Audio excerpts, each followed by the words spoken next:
Добрый день. Мы, уважаемые коллеги, начинаем сегодня вторую передачу в рамках передачи «Коммунальные хроники». Значит, называется телепередача «Давайте разберемся». Тема сегодняшнего разговора, обсуждения – договор дороже денег. Значит, приглашены были на данное мероприятие все заинтересованные стороны. Это в первую очередь представители собственника муниципальных квартир и нежилых помещений в МКД, администрация города Канаш и все ресурсоснабжающие организации, представители собственников в квартирах, председатель Совета многоквартирных домов у нас присутствует среди нас, Антонина Михайловна Михайлова. Очень жаль, что представители муниципальных организаций данное мероприятие проигнорировали. Мне бы хотелось пару слов в этом направлении добавить, что во всех многоквартирных жилых домах города Канаш в данном муниципальном образовании имеются жилые и нежилые помещения у данного собственника. Безусловно, проигнорировать данное мероприятие, это говорит о том, что они не заинтересованы в прослеживании правильности управления своим имуществом. Точно так же мне бы хотелось добавить в том, что для того, чтобы жизнь для жителей данного города был в нормальном состоянии, муниципальное образование организовало определенные структуры в виде ресурсоснабжающей организации. И мы сейчас собрались как раз рассматривать те договорные отношения, как я уже сказал, договор дороже денег, те договорные отношения между собственниками помещений с управляющими компаниями, между договорные отношения между собственниками и ресурсоснабжающими организациями. И третье, между управляющими компаниями и ресурсоснабжающими организациями. Как раз мы хотели бы рассмотреть сегодня данные вопросы. Что необходимо делать для того, чтобы поменьше было нареканий со стороны жителей нашего города. Мне бы хотелось в связи с отсутствием заинтересованных лиц в лице муниципального образования предоставить слово Александру Петровичу. Добрый день. Еще раз, уважаемые коллеги, присутствующие. Ну, тут что можно сказать по поводу договоров между собственником помещений и ресурсоснабжающими организациями, договоров между собственником помещений и управляющей организацией, договоров между управляющей компанией и ресурсоснабжающими организациями. Но мы знаем, что более 50% ранее был на обслуживании МУП «Чистый город». Далее, когда он объявился банкротом, был передан решением администрации города Канаш МУП «Коммунальные услуги», временное управление. В настоящий момент идет процедура конкурса и процедура проведения общих собраний по выбору способа управления. Здесь к нам уже обращались ресурсоснабжающие организации по поводу заключения договоров между как раз коммунальные услуги и ресурсоснабжающими организациями на временное обслуживание данной компании многоквартирными домами. Однозначно в законе трактует, что необходимости за период временного обслуживания для заключения договоров нет необходимости между ресурсниками и временной управляющей организацией только после выбора способа управления либо по конкурсу, либо по решению собственника помещений.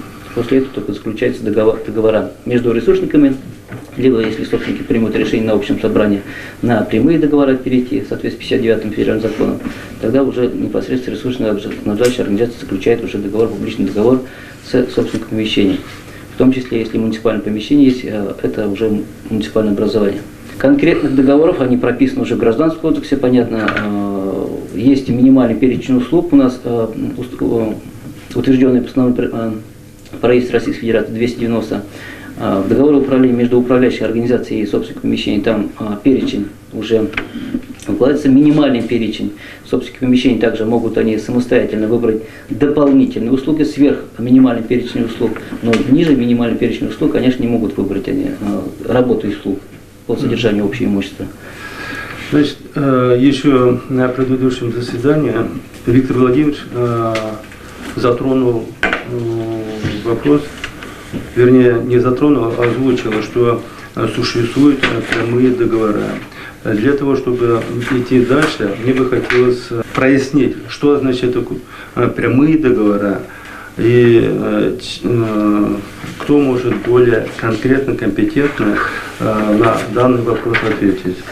Ну, я могу прокомментировать этот вопрос. Я только что озвучил 59-й федеральный закон о прямых договорах, который у нас вступил в законную силу с 2019 году. Собственники помещений на общем собрании могут выбрать вид как прямые заключения договоров с ресурсоснабжающими организациями, то есть конкретно при проведении общего собрания поставить вопрос о прямых договорах с ресурсоснабжающей организацией, конкретно это водоотведение, водоснабжение, отопление и так далее. В этом случае отправляется это протокол ресурсоснабжающей организации, и ресурсоснабжающая организация в течение месяца, если в течение месяца обязана заключить договор, то есть расторгнуть договор с управляющей организацией, потом уже заключить договор с собственником помещений. Но если же ресурсоснабжающая организация не готова к этому уже в течение месяца, она может взять тайм-аут до 3 месяцев, пока подготовить документы для того, чтобы абонентскую отдел свой создать для начисления платы и так далее, так далее. Есть свои нюансы, поэтому до 3 месяцев, конечно, может поддержаться. Вот я по своей практике скажу, что действительно для собственных помещений, конечно, оно будет более выгодно и прозрачным. Дело в том, что сейчас мы все знаем, что по всему миру, не миру, а по всей стране говорят, что якобы управляющие компании воруют деньги, ресурсоснабжающие организации, то есть собственников помещений, которые заплатили управляющей организации на счет, заплатили, а управляющая компания уже не перечислила все в полном объеме ресурсоснабжающей организации. И такие факты, они есть, когда собственники помещения в полном объеме не оплачивают за представленные услуги, жилищно-коммунальные услуги в полном объеме, то есть если 100% оплата должна быть определенная сумма, то есть собственники помещения оплачивают только 80%. В этом случае через некоторое время, конечно, одна из ресурсоснабжающих организаций выходит в суд и взыскивает в полном объеме. То есть, если даже собственники заплатили 80% объема всех поставленных услуг, а ресурсники... Это мы далеко отошли.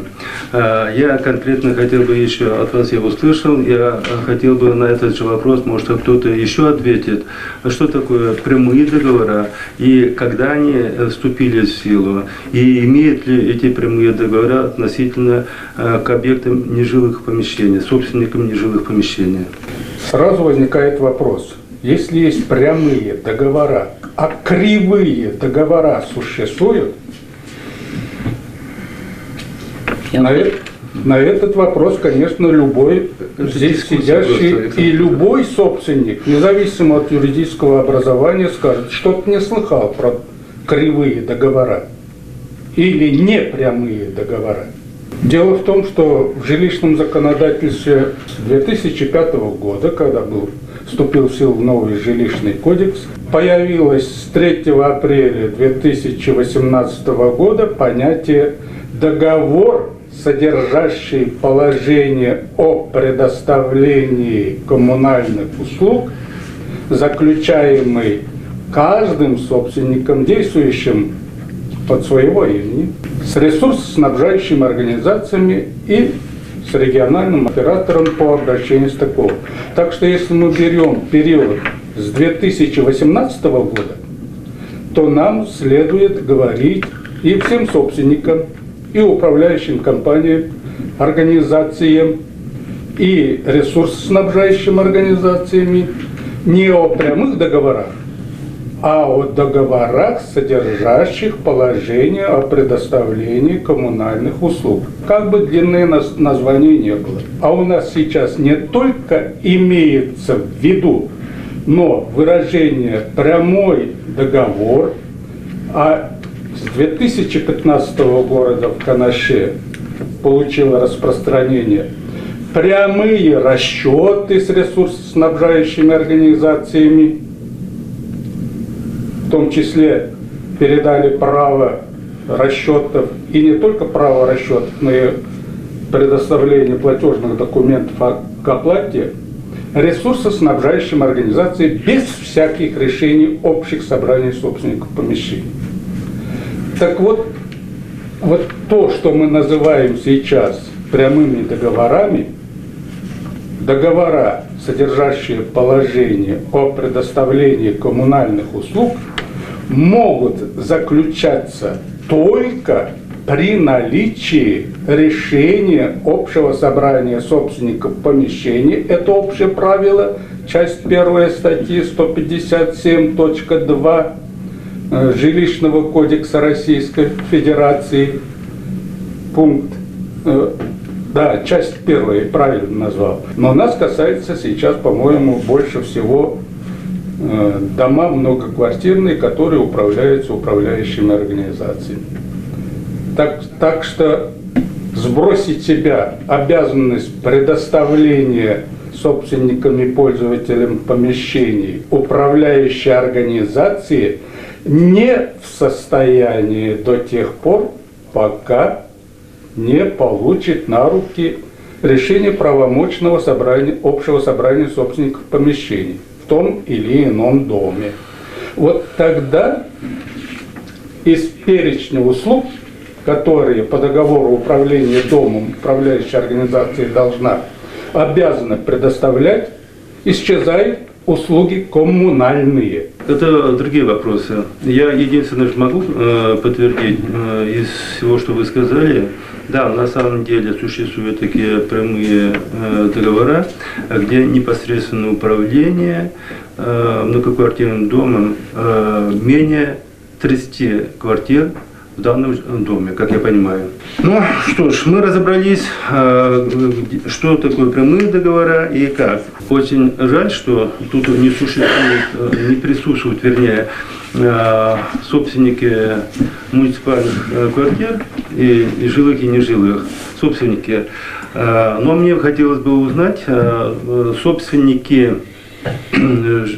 наших квартир с управляющими, вернее, ресурсоснабжающими организациями заключили ли договора, и точно так же с управляющими компаниями заключили ли договора. Поэтому вопросы и между собой управляющая компания и ресурсоснабжающие. Вот это три вида договора существуют или не существуют. Но в первую очередь я бы Александру Алексеевичу хотел бы обратиться именно как обстоят дела, как один из членов ресурсоснабжающей организации данного муниципального образования города Канаш.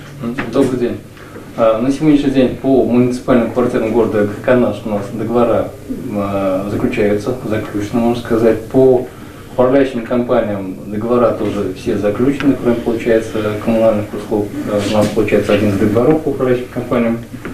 Ну, на своей стороны мы коммунальным услугам договор, конечно, отправили для подписания, но со стороны коммунальных услуг, конечно, договор там не вернулся. Также расчеты ведутся. На прямых расчетах у нас, конечно, есть договора с жильцами, собственниками многоквартирных домов. То есть на сегодняшний день 16 879 лицевых счетов. В принципе, со всеми, кто к нам обращается, мы заключаем договора. Это прямые договора, которые с нежилыми помещениями, собственниками нежилых помещений, как я понял. С ними тоже заключаются договора, и собственники жилых помещений тоже заключаются договора. То есть таких, скажем, объектов, не заключив договоров, в Канаше нет. Я прошу прощения, примерку сделаю. Действительно, вообще, по сути, нежилые помещения, они обязаны заключить договор, отдельный договор. Неважно, есть у них ресурсоснабжение или нет ресурсоснабжения. Если нет ресурсоснабжения, заключается договор, но не выставляете счета вот таким образом. То есть, а собственное помещение.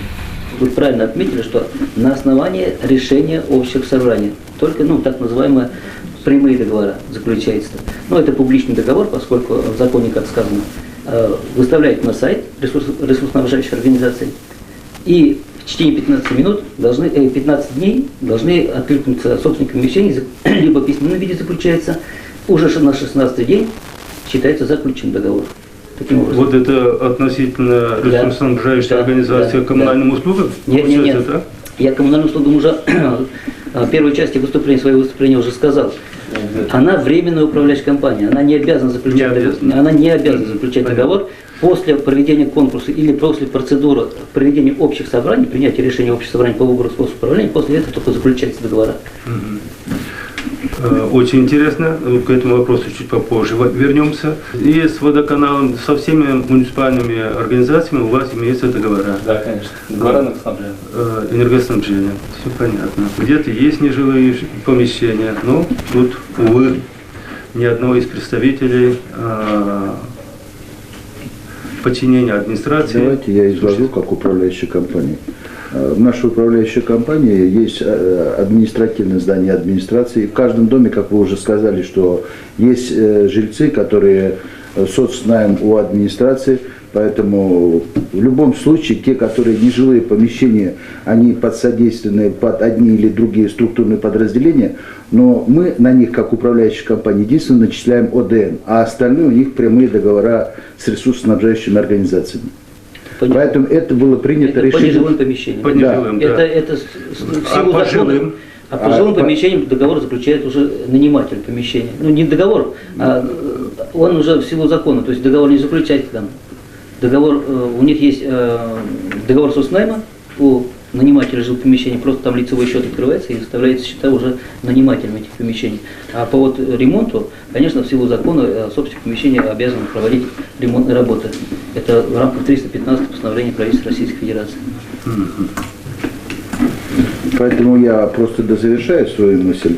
А как вы, то есть в ходе разговора говорите, что нежилые помещения, ну, те, которые при МКД находятся нежилые помещения, они также в плане управления относятся к управляющей компании. Единственное, у них есть часть привилегий, они некоторые, допустим, по ресурсоснабжающим организациям, они напрямую заключают договор, а то, что площади находятся в МКД, и это есть общедомовое имущество, ОДН начисляем по-любому. Вот и все. Но те, допустим, которые у них отсутствует вот этот договор социального найма, говорите? Ну, у кого-то договор социального найма. Есть, допустим, нежилые помещения, может быть, они числятся у физических лиц, либо у юридических лиц, но они находятся на территории МКД. На территории МКД, то есть при помещении находятся. Соответственно, в части, которые относятся к общему собранию, они также имеют право голоса в зависимости пропорциональной их площади. Оплату, кто производит, кому выставляете тогда? По, значит, содержанию жилья и текущего ремонта они подчиняются полностью принятым решениям на общем собрании. По тарифу. Единый тариф приняли на собрание. Вот этот тариф, он подчиняется независимо от того, какое у них право собственности. Нет, тут вопрос стоял, кому начисляется. Кому начисляется? Кому начисляется? Да. То есть по содержанию жилья и текущему ремонту они начисляют управляющую компанию. Все остальные... Ну, управляющая эта компания, затраты кому-то, те затраты начитывают на собственника. Я понял, да изложу. Для каких целей вы хотите сказать? Ну, во-первых, есть у этого здания крыша, подвал, коммуникации и так далее. То есть вот это все начисления, которые по тарифу они начисляют. Ну, допустим, проще было ясно, у них 100 квадратных метров. Ну, 10 рублей, допустим, за квадратный метр. Исходя из этого, они оплачивают управляющая компания. Соответственно, эта сумма, она будет на текущий ремонт, на содержание жилья. Вот на эти расходы они будут расходовать. Тут вопрос стоял, кому оплачивать, кто оплачивает, управляющая организация. Тут, смотрите, в зависимости от того, что с кем заключен договор. Если не жилые помещения, там есть арендатор. Арендатор, соответственно, в договоре аренды там прописано, какие, за что, кто платит. То есть арендатор оплачивает все коммунальные услуги, ресурсы потребленные и плюс содержание, текущий ремонт. то есть управляющая компания, кто обслуживает. То есть если напрямую, ну понятно, нежилые помещения, это прямые договора, так называемые прямые договора, это ресурсниками, все коммунальные ресурсы они оплачивают коммунальным ресурсникам, а в части содержания жилья это управляющая организация. Если же помещение пустует, в этом случае, конечно, оплачивает муниципалитет, то есть собственник помещения, если вообще пустует оно. Таким образом. Вот, к примеру, в Чебоксарах имеется полномоченный представитель администрации города Чебоксар, муниципальное бюджетное учреждение, как управление жилищным фондом, они заключают договора даже с жилыми помещениями, в которых живут наниматели помещения, договора с управляющей компанией, и в рамках этого договора управляющая компания отчитывается перед собственником помещения, то есть полномочным лицом, как в лице управления жилищным фондом МБО, какие услуги предоставили, то есть собственникам, то есть для нанимателей этих помещений. То есть каждый месяц, соответственно, по закону управляющая компания делает отчет. Мы сделали то-то, то-то, то-то. Таким образом. Понятно. Даже за этот собственника, будем говорить, есть квартира, никто не живет, но все равно вот этот муниципалитет будет оплачивать. Это обязано. Это обязанность собственника помещения. Это не сказано там муниципалитет или собственник. Это называется неэффективное управление своим имуществом. Я не знаю, насколько есть тут помещения, жилые помещения, которые свободные, не знаю, в городе Канаш. Но в основном таких очень мало. Бывают такие случаи, когда, да, выморочные, там, умерли кто-то из всех родственников, там пустует. Такие бывают. Но об этом как раз в рамках договора между собственником администрации города и управляющей компанией, там должно быть прописано. Если кто-то там освободился от квартиры, управляющая компания обязана сообщить об этом. То есть администрация города уже предпринимает для того, чтобы его распределить в дальнейшем. Вот таким образом. Но есть еще в договорах понятие конклюдентные договора. Кто бы мог на данное понятие или вопрос более доходчиво объяснить? Александр Федорович, может вы? Конклюдентные – это по форме договора. Ну, вообще-то, если мы возьмем наши договорные обязательства между жителями МКД и нами, ну, изначально мы носят форму конклюдентных действий. Мы встречаемся, договариваемся, решаем, соглашаемся, не соглашаемся. Потом оно превращается уже в письменные формы договора. Потом только превращается.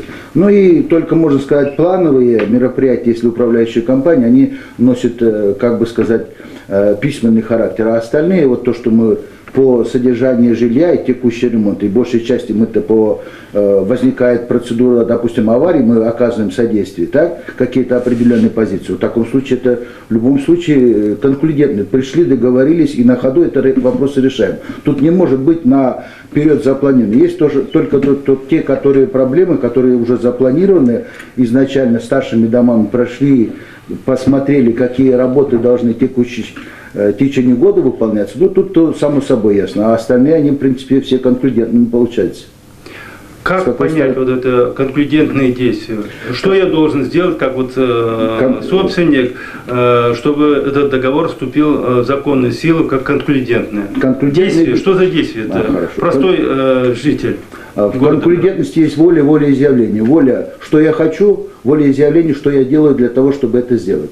Изначально, допустим, какой-то авария случилась, люди начинают переживать. То есть они звонят, излагают. Соответственно, управляющая компания принимает решение и решает эти вопросы. Вот я считаю, что с позиции юриспруденции это по-другому никак не объяснишь.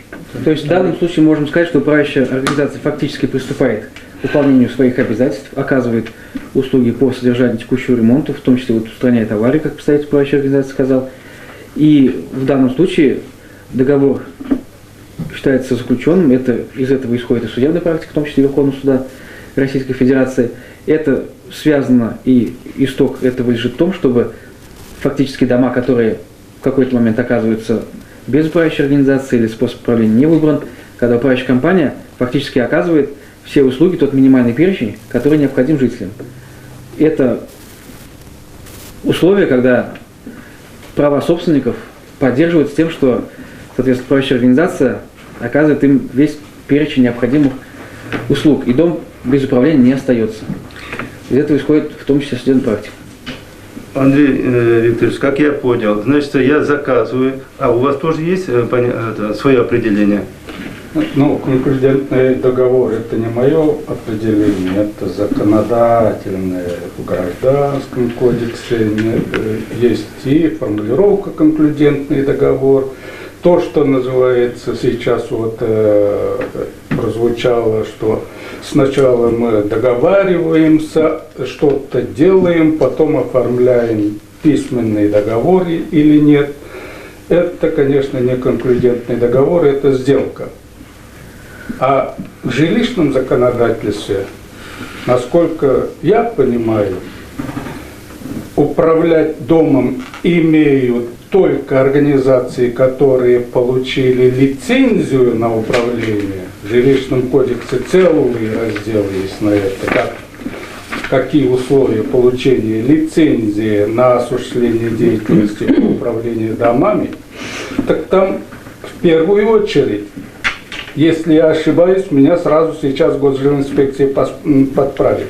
Необходимо предоставить договор управления домом, утвержденный общим собранием собственником помещения, существенные условия, и подписанный собственниками сначала. Хотя бы, чтобы получить лицензию на управление хотя бы одним домом. А потом уже на каждый дом такие договора управления в письменной форме. Я не ошибаюсь?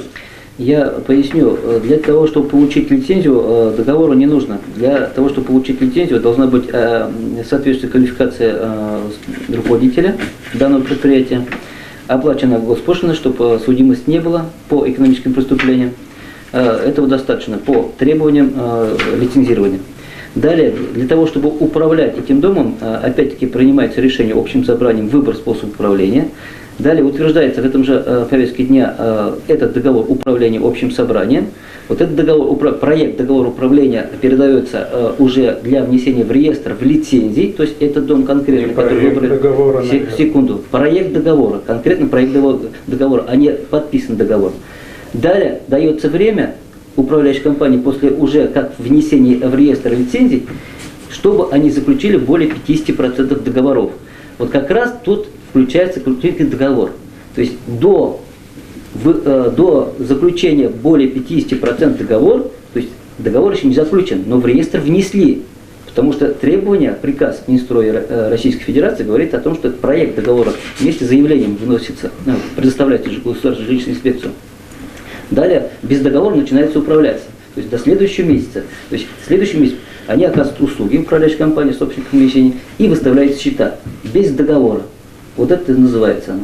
Если собственники помещений уже заплатили за те услуги и согласились с этими условиями, это как раз называется конклюдентные действия. Да. Вот ваши слова подтверждаются. Разграничить процесс получения лицензии управляющей организации и процесс и началу осуществления услуг по управлению общим имуществом дома.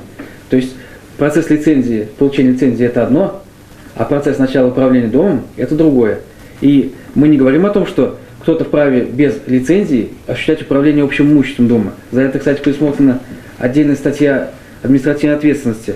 Мы говорим о том, что сначала организация получает лицензию, потом вправе приступить к управлению общим имуществом дома. Ну, я все-таки уже, как говорят, споры рождаются истинно. Если круглый стол, разрешите все-таки немного продолжить спор. Хорошо. Тот собственник, то есть те собственники, которые заключили договор управления домом, у них в собственности больше половины общей площади, 50,1% голосов от общего количества голосов собственников. Хорошо, они по договору обязаны оплачивать. А те собственники помещений, которые ни разу по условиям этого договора управления не платили ни копейки и продолжают не платить, они не совершили конклюдентных действий по условиям этого договора, в части своих обязанностей платить за предоставленные услуги и работы, значит, они могут до конца владеть, то есть до того, пока пока еще живут в этом Как раз здесь не признавать это. Сказать, что конклюдентные действия в данном случае начинаются с действия управляющей компании, которая оказывает все услуги, тот минимальный перечень. Она оказывает услуги и тем, кто заключил договор, кто начал конклюдентные действия, но не только им, но и другим, которым также оказываются услуги, да? Это и уборка подъездов, это и... Нет, оказывается, секунду. Тут законодатель предусмотрел одну хитрость. То есть более 50%, если заключает договор, неважно какой, письменный или конкретный договор, в этом случае другие, которые даже не заключают, они обязаны подчиняться большинству. Вопрос-то в этом. То есть если человек, который там несколько квартир, там, несколько собственников помещений, не заплатили, не хотят платить там, ничего подобного. Уже считается заключен, потому что это публичный договор, считается заключенный договор. И управляющая компания в рамках судебного, то есть Гражданского процессуального кодекса может выйти в суд и взыскать эту сумму. Вот и как практика показывает о том, что все-таки взыскивают. Конечно. Нет, взыскивает-то взыскивает, но поэтому давайте не будем судебное решение. Как поступать с соблюдением части пункта 3 части 8 статьи 161.прим. Жилищного кодекса Российской Федерации. Еще раз вступил в силу с 2020 года. Я еще раз повторяю, заключить, вот как судебная практика говорит, принудить заключить договор невозможно. То есть невозможно принудить заключить договор. Но если больше половины собственников помещения заключили договора, в этом случае те, которые не заключают, они обязаны уже, обязанности уже как будто заключен договор. То есть они обязаны уже, неважно. Вот здесь прямо говорят, что приобретают, осуществляют свои гражданские права граждане своей волей и в своем интересе. А тут что еще обязывать будут? Я поэтому говорю, если даже те, которые не заключили договора, если из всего я сейчас для себя уяснил, Андрей Викторович конкретно говорит, нам рассказывал, что человек живет в доме, у него потекла батарея, дает заявку, данную заявку принимают, приходят соответствующие службы, ремонтируют, и за ту услугу тот, который заявил, дал заявку, проплачивает. Александр Петрович конкретно нам подтвердил, если человек проплатил, он совершил конклюдентные действия, договор вступил в силу. Я правильно понимаю? Я Все, считаю, что переходим тогда на другой вопрос. Спасибо.